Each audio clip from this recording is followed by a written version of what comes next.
Hello everyone, and this is BioPhoenix here, and today we're going to be doing yet another random ass anime review. And the one that I picked today just happened to be Fight Iczer 1. Or what I like to call it is just Iczer 1, because I just think it flows more naturally when trying to say it. But even at that, you all know what I'm talking about. So it happens to be a mecha horror anime, and that's two genres that you normally don't see together very often. The only anime that I'm familiar with that is also a mecha horror is Better Man from 1999. And someday I will review that one, but for now we're going to be taking a look at Iczer 1, so let's talk about the story first. So the main character in this is Iczer 1, yeah, that's literally her name, and she happens to be an android that was created by the Cthulhu. And just letting you know, this really has nothing to do with H.P. Lovecraft, but I still thought it was pretty amusing that they were named the Cthulhu. But if there is one thing that is enough of a reference to it, is that there is a lot of tentacles within this one, and no, it's not a hentai.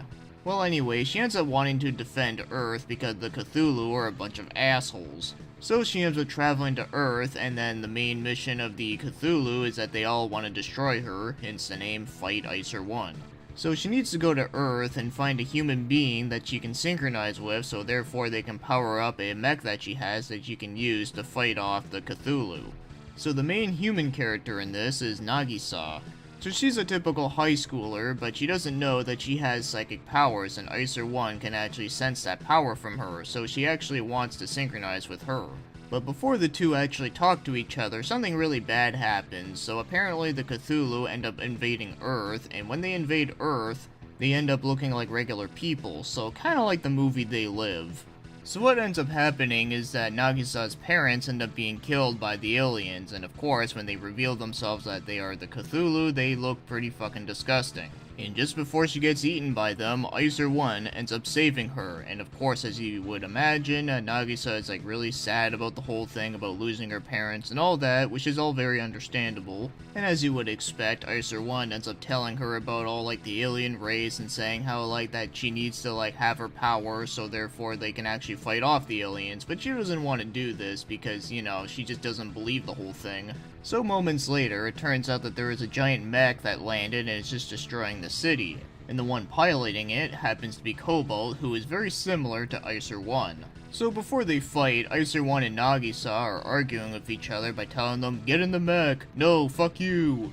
Obviously it didn't sound exactly like that, but now that I'm thinking about it, this scene may sound very familiar to you for that it is a lot like the first episode of Neon Genesis Evangelion, but only that this came out first. And also, it actually explains why, like, the character doesn't want to go inside the mech, because she just got, like, her parents killed, and there's just so much shit going on. Where in Evangelion, at the beginning, you really have no idea why Shinji's just being a bitch until, like, hours later. For this one, you kinda know everything from the get-go, which is kinda nice.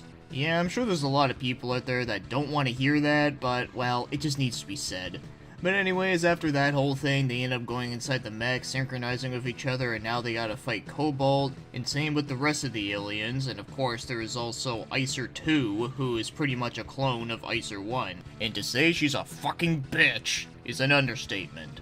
But other than fighting the aliens, Nagisa also finds out later on that she finds a random kid named Sayoko, and she wants to protect her no matter what because she doesn't want her to go through the same thing she did. And that takes care of the story, or at least the very basics of what you need to know about it. But one quick thing I should mention that I didn't mention yet is that this one also does have a little bit of Yuri stuff thrown in, but it's not too much. But it is there for those that are looking for some sort of sexiness going on. So now, let's get moving on and start talking about the show's animation. And I think it looks really fucking great. And as you would expect for a lot of 80s animes, it does have a lot of great detail to its hand animation. Like whenever shit gets broken or all like the action scenes, they all look really good. And I really like the character designs and the mech designs. I think it all looks really awesome, and you can tell just by looking at it that it was made in the 80s. I mean, Iczer 1's outfit just has like so much pink, like that just says it all for you.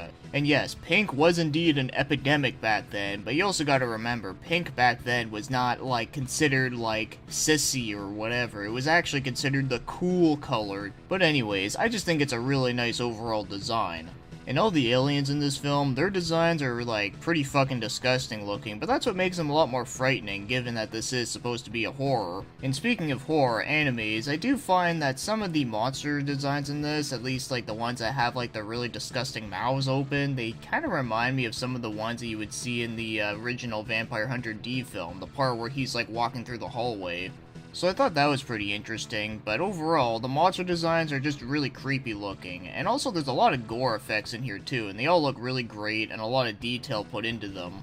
Especially when you see a human character transforming, revealing that it's actually an alien. It's pretty gruesome looking, but it's fucking awesome. So yes, personally, I think this is high quality stuff for the 80s, especially for the time it came out.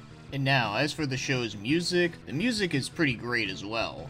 So it's mostly consists of rock and jazz fusion, and I think it sounds really great and really suits this one. Also, you do get a couple of atmospheric tracks, unfortunately not a whole lot, but you do get some, but at least the ones that are there do sound really good and do fit the tone. And this OVA has 3 episodes, and every ending has a different theme, and all of them are fucking awesome, but I especially really like the one for the final episode. That one is easily my favorite. So overall, I really have no complaints about the music. I really liked it a hell of a lot.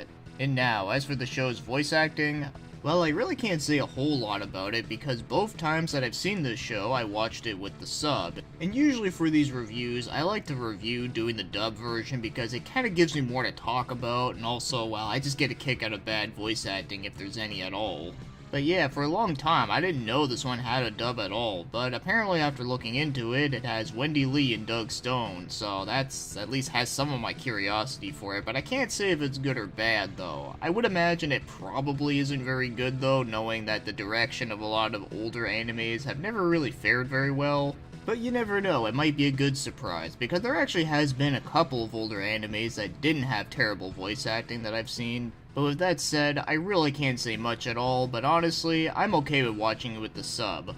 Even though the version that I watched, the subtitles look kind of fucked up at times, but I still understood everything loud and clear, so that's all well and good. So now, as for my overall thoughts on Fight Iczer 1, is that I actually really enjoyed this one. So when I first watched this one on my own time, I really liked it. In fact, I liked it a lot more than like I thought I would, but after watching it again more recently, well, I still like it. Now yes, maybe in this day and age it may seem very basic and typical, but the thing is though, at the time when it came out though, I think it did have some pretty interesting ideas going for it that were pretty unique.